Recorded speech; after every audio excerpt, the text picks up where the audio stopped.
Imagine this. Your boss is stealing from the company, cheating on his wife with your coworker, and planning to blame you when it all blows up. That was my life. Until one Christmas party when I opened the wrong folder, and one hotel receipt turned into the perfect revenge. My name is Alana, I'm 38, and this is how I quietly destroyed the man who thought I was invisible. My name is Alana, I'm 38 years old, and this is how I turned their betrayal into my blueprint for power. Before we continue, please subscribe to the channel and let us know where you're listening from in the comments. The office always felt different during the holidays, like everyone was pretending harder than usual. Fake laughter, glittery sweaters, the smell of cinnamon wax melts trying to cover up the underlying tension of performance reviews and end-of-year layoffs. That night, the twinkle lights strung across the conference room felt too bright, too sharp, like they were lighting up the wrong parts of the room.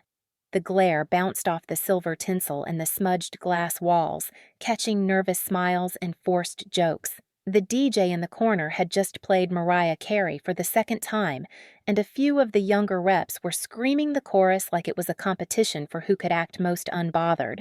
People were already tipsy on the cheap champagne, their paper name tags curling at the edges from spilled drinks. I stood by the laptop near the projector. From there, I could see almost everyone.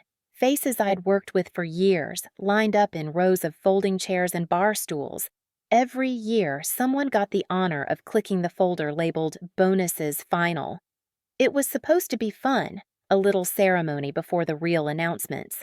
Our regional manager, James, always made a big show of it, clinking his glass, giving a little speech, pretending we were some kind of family that did transparency and recognition.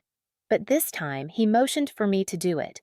He had that practiced stage smile on, the one he used on clients when he wanted them to think a last-minute price hike was a personal favor. "Go on, Alana," he said, smiling too widely. "Let's see who made Santa's nice list." People chuckled. Someone shouted my name. I felt the weight of all those eyes on me, pressing between my shoulder blades. I should have known something was off. The folder was already open on the desktop, like someone had prepped it just before I walked up. There were no spreadsheets visible, no summary report, just a blank gray background and that one folder in the center, sitting there like a dare. My fingers hovered over the mouse. I could feel the smooth plastic under my palm, the little tremor in my thumb. I clicked. The screen refreshed. For a moment, nothing happened. Just the spinning loading symbol in the corner of the window, and then the file opened, and instead of numbers, a receipt appeared. Not just any receipt, a hotel booking, downtown Nashville, 2 nights, King Suite, charged to the company card. The room went still so fast it felt like someone had hit mute on the world. The music cut mid-beat. The DJ's hand froze over his controls, his mouth half open from singing along. Someone let out one short, confused burst of laughter, then stopped as if they had swallowed the sound whole. I heard a glass hit the table. Slowly. The faint clink rang across the room like a bell. Across the room, James's face changed. That sales guy grin vanished. His jaw twitched. His forehead gathered in that tight way I had seen only once before when a client had caught him in a lie and called his bluff in front of the whole team. But this was worse. This time, there was nowhere for him to redirect the conversation. The projector screen was too big. The text too clear. His name printed plainly at the bottom of the receipt. And then, his face went white, like a man watching his life get rewritten in real time. No one said a word. I didn't move to close the file. I didn't explain. I just let the silence grow, long and heavy, until it felt like a living thing in the room. I scrolled. The mouse wheel clicked under my finger, slow and deliberate. The cursor slid down. Another receipt loaded. Dinner for 2 at a steakhouse, one of the expensive ones everyone liked to mention but never actually went to on their own dime. Wine, lobster, dessert. The kind of bill you only sign when you're sure someone else is paying. The charge description read, "Client dinner for Anthony." There was no Anthony in the system. I knew that as fact. I managed the budgets. I saw the client list every week. I knew every name, every company, every code. Anthony didn't exist anywhere except in James's imagination and on that receipt.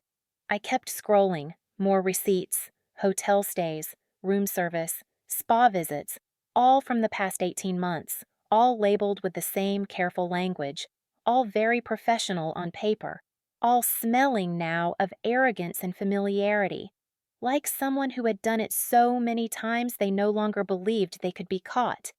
Labeled under client relations, all billed to our department, all signed with his approval code. My voice was calm when I finally spoke.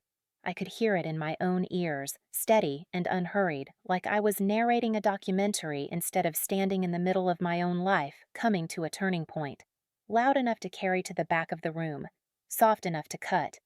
"This was saved in the bonus folder," I said, without looking away from the screen. I assumed it was part of the review. I let that hang there. No one laughed this time. In the front row, our HR manager stood up. Her chair scraped back across the polished floor, loud in the quiet.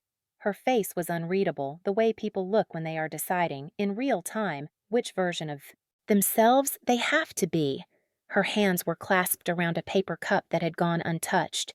I could see the way her thumb pressed into the side of it, the cardboard bending slightly. People started pulling out their phones, pretending to check messages, but I knew they were documenting. A quick photo of the screen, a video, held low, screens lighting up along the edges of the room. Nobody wanted to be the first to react out loud, but no one wanted to miss the fallout either. James tried to speak. His lips moved. His throat worked around a word that wouldn't come. His eyes darted from the screen, to me, to HR, to the regional VP near the bar. Calculating, measuring, searching for some exit that wasn't there. The projector whirred. A faint buzzing filled the silence from the ceiling vents and the old wiring straining under the holiday lights. I became aware of how warm my skin felt, how my heart was beating fast, but not out of control. My hand didn't shake. I thought about all the meetings where I had sat across from him and bit my tongue. All the times I had handed him clean spreadsheets and detailed reports, only to watch him skim the first line and then talk over me like I was a junior he was humoring. He had humiliated me privately, in emails where he copied the entire leadership team and rewrote my work as if I had misunderstood basic math, in one-on-ones where he told me I lacked executive presence because I didn't laugh at his jokes, dismissed me in meetings, talked over me for years, turning my contributions into his anecdotes. He once told me, in front of a client, "Let the men handle the budget part." I remember the way the client glanced at me then. A quick flicker of surprise, then discomfort. I smiled. I made a note. I did not correct him. I let the moment slide into the file I was keeping on him in my head. I let him. I let him handle everything. I let him get comfortable. Comfortable enough to stop hiding the receipts in side folders. Comfortable enough to assume no one would ever check the metadata. Comfortable enough to forget that the quiet people in the room are usually the ones paying the most attention. Because revenge isn't rage. It's patience. It's showing up early, staying late, reading every line, learning where the bodies are buried without ever getting your shoes dirty. And sometimes, it's just knowing where to click. James didn't show up to work the next day. Neither did Marissa. She was our marketing lead, married, 2 kids, first one in on campaign weeks, last one to leave. People trusted her. I did too once, until I saw her heels under his desk at 9 at night. The office was mostly dark, a few screens still on. I was carrying a stack of reports past James's office when I saw the thin strip of light under his door. I meant to knock. Then I saw them.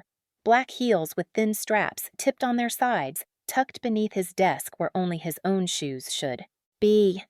The same heels I had watched Marissa change into before client meetings. Her laugh drifted out.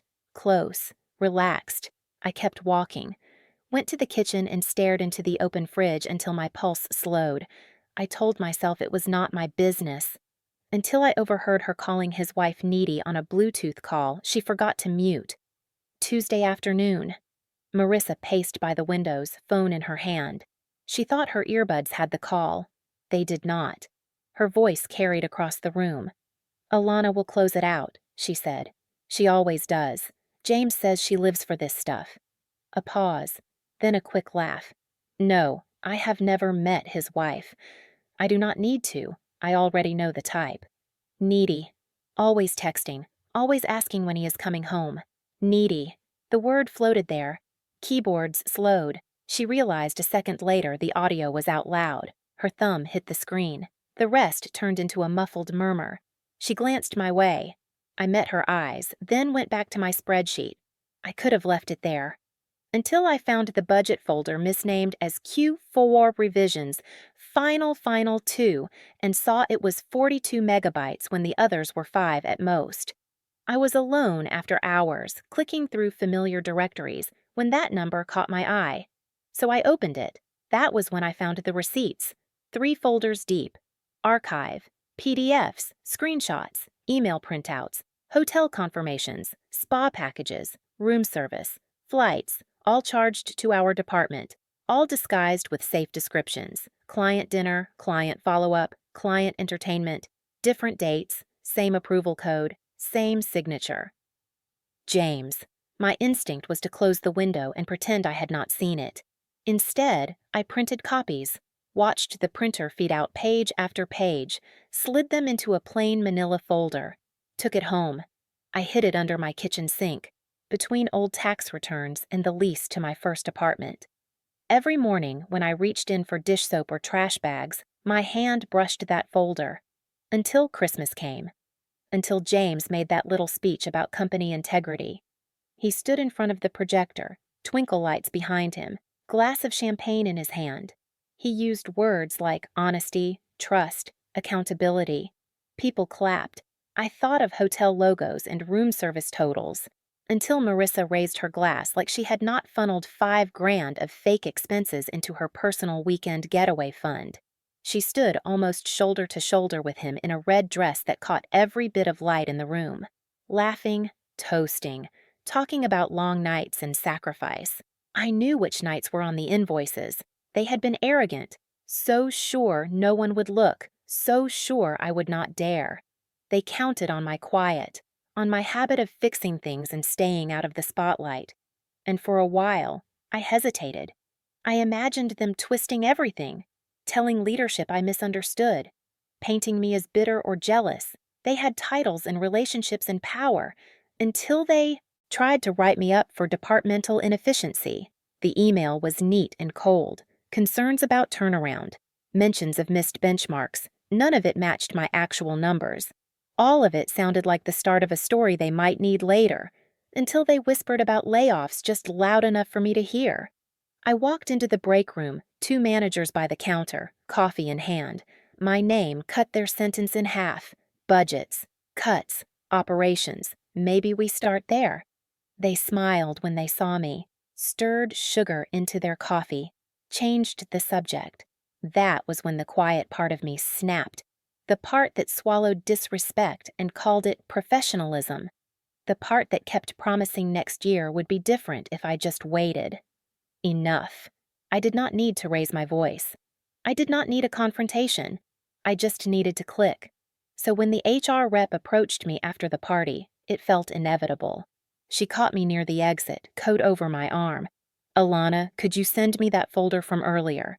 The one you opened on the projector. I need a copy." I had been ready for that. The flash drive waited in my pocket. Small. Silver. I handed it to her. Her fingers brushed mine. Her eyes stayed on my face. "You sure about this?"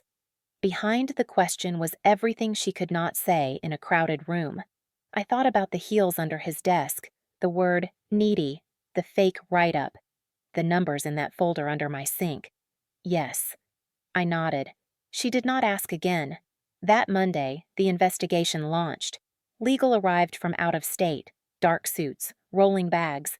They moved into the big conference room, closed the glass doors, and stayed there all day with their laptops and quiet conversations. People stopped talking in the break room.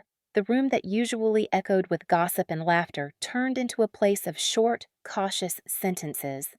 The fridge door and the microwave beep filled the silence. The espresso machine broke, and no one complained. A paper sign appeared on it. Out of order. We drank weak coffee and watched each other over the rims of our mugs. James stayed on medical leave. The official email used careful phrases, personal health reasons, indefinite, questions to be directed elsewhere. His office stayed closed. His extension stopped ringing. His name slipped off meeting invites. Marissa updated her LinkedIn to consultant by Wednesday. Jenna showed me the screenshot, new headline, new picture, a smooth paragraph about new opportunities, nothing about what she left behind. The rest of us stayed quiet.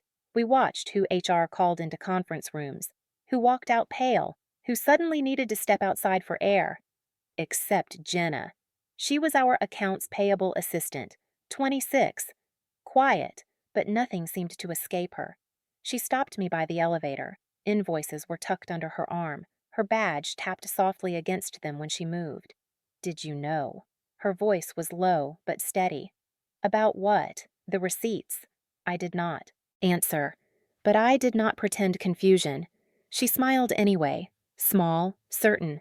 They thought they were untouchable. They still do. She stepped into the elevator and turned toward the doors. Good. The doors closed on that word and carried her away. It stayed with me. Good. Not sorry, not shocked. Not are you sure? Good. Not pity. Agreement. A clear verdict from someone who had seen enough numbers to trust what they meant. James had used the company like it was his own credit card. He slipped his weekends and comforts into our budgets and wrapped them in phrases about strategy and growth, each signature a quiet theft, and used me like the receipt shredder. He counted on me to reconcile everything, to make the numbers behave, to clean up the trail. He had once called me invisible but reliable. He meant it as praise, as a reminder that my work was meant to be seen, but I was not. Now he was the one who disappeared. His photo came off internal slides. His name dropped out of emails. He turned into a warning instead of a leader. And every line item I unearthed, every fake business expense, every forged approval, became a nail in the coffin he had built with his own signature. I expected fallout. I didn't expect silence. That first week in January, the office felt like a waiting room before a diagnosis. No one made eye contact, the printer jammed, and no one cursed. Even the vending machine stopped taking dollars like it was in mourning. Then the email arrived. It was from corporate, the real corporate, not James on a chair with a microphone and cheap champagne. Subject line, organizational update. No names in the body, just careful neutral language. Effective immediately. Termination of contracts. Internal audit concluded. Words that sounded clean and distant, but we knew. We knew who it meant. The air in the office shifted as people read it at their desks. Chairs creaked. Someone sucked in a breath. A notification pinged, then another, as people forwarded the email even though we had all already seen it. HR didn't look surprised. I watched her through the glass of her office as she read the message once, then hit print. The machine hummed. She took the paper, signed something on a form beneath her desk, slipped both into a folder, and went right back to typing. No announcement, no speech, just procedure. That was the thing about James. He thought everyone was too afraid to speak. People laughed at the wrong jokes, smiled at the wrong moments. Let meetings run long just to avoid being the one who called him out. He fed on that fear, but fear is fragile. It feels solid when you are inside it, unbreakable, like walls closing in. Then one crack appears, one document, one mistake, one person who decides to stop letting it slide. And truth? Truth has a way of showing up at the worst possible moment. It does not dress up. It does not send a calendar invite. It just arrives. Loud and plain, like a hotel receipt in a bonus folder projected 6 feet tall in front of your entire staff. The final confrontation didn't come from me. By then, my part was already done. I had clicked what I needed to click, handed over what I needed to hand over. My name wasn't on the email. My voice never rose above calm. The final blow came from his wife. She showed up 2 weeks later. It was a Tuesday. The sky outside was the flat gray of winter smeared against the glass doors. I was coming back from lunch with a paper cup of coffee in my hand when I saw her standing in the lobby. Coat still zipped, gloves tucked into one hand. Her lipstick was smudged along one edge. She looked like someone who had driven without hearing the radio. She stood there, holding a stack of documents, divorce papers, printed receipts. On top of the stack, I saw familiar logos, hotel chains, credit card headers. And then I noticed the photo. It was slightly blurry, the way photos get when a hand is shaking, but clear enough. Nighttime. Parking lot. The company SUV parked near the back. James and Marissa pressed close together, his hand on her waist, their faces tilted toward each other in a kiss. She walked up to the front desk. Security straightened in his chair. "Make sure legal gets this," she said. Her voice did not crack. "He charged the hotel room to my family's medical savings account." The words hung in the air between the three of us. Me. Security. Her. I did not blink. There was a time when I might have rushed to say something comforting. I might have apologized for what she was going through, even though I had not caused it. Not now. I just stepped aside and let her walk past. She did not cry. Not here. Not in front of the cameras and the badge readers and the framed posters about integrity. She did not scream. She walked back out through the sliding glass doors like something inside her had burned all the way through and sealed over. Not healed. Not yet. Just cauterized. The bleeding had stopped. What was left was scar and ash and the next step. The fire already burned. All that was left was cleanup. By February, his office had a new nameplate. Mine. There wasn't an announcement. No celebratory email. No speech with twinkle lights.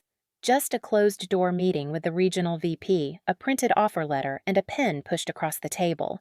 "We've been impressed with your handling of recent events," he said, "and with your record before that. It's time your title matched the work you've been doing." I read the letter, salary, title, terms, then I signed. Later that week, someone from facilities came by with a tiny screwdriver and a small cardboard box. They unscrewed James's nameplate from the wall outside the corner office, slipped it into the box, and replaced it with mine. Alana Ruiz, Regional Operations Manager. A few people congratulated me. Jenna was the first. She stopped by my new doorway with a mug in her, hand and a half smile on her face. "Took them long enough," she said. Others followed. Some popped their heads in with quick smiles. Some sent short messages on the company chat. Congratulations. Well deserved. About time. Some didn't say anything at all. They walked by like nothing had changed. Maybe for them, nothing had. Or maybe it was easier to pretend that the ground beneath us hadn't shifted. Marissa scrubbed her social media. The fancy dinners disappeared from her feed. The conference selfies with captions about hustle and grind. Whole months quietly vanished. She rebranded herself as consultant, freelance marketing advisor. James filed for bankruptcy. The news came through legal channels first, then through whispers. I stayed late most nights. Not because I had to. The promotion came with assistants and support staff. I could have delegated more. Gone home earlier, closed my laptop at 5.